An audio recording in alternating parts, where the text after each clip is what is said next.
ঈদের নামাজ পড়ার সঠিক নিয়ম। ঈদের নামাজে যাওয়ার আগে অবশ্যই আমার এই ভিডিওটি দেখবেন, ইনশাআল্লাহ ঈদের নামাজ নিয়ে আপনার কোনো পেস লাগবে না।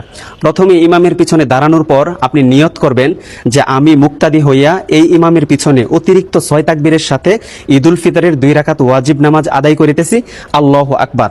তো ইমাম সাহেব আল্লাহু আকবার বলে হাত বাঁধবেন, আপনিও ইমাম সাহেবের সাথে আল্লাহু আকবার বলে হাত বাঁধবেন। তারপর ইমাম সানা পড়বেন, সানা পড়ার পর অতিরিক্ত 3টা তাকবীর দিবেন, আল্লাহু আকবার বলবেন, হাত ছেড়ে দিবেন।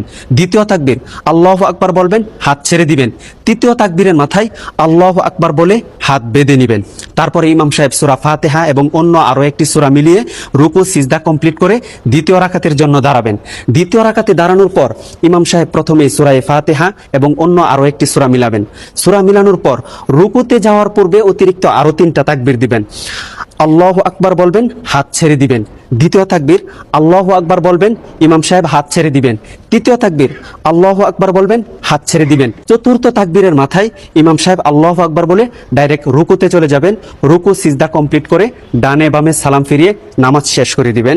ইনশাআল্লাহ আপনাদের নামাজ সহি হয়ে যাবে। আর এই ভিডিওটি সর্বোচ্চ শেয়ার করে দিবেন যেন সকল মানুষ ঈদের নামাজটি শিখতে পারে ইনশাআল্লাহ।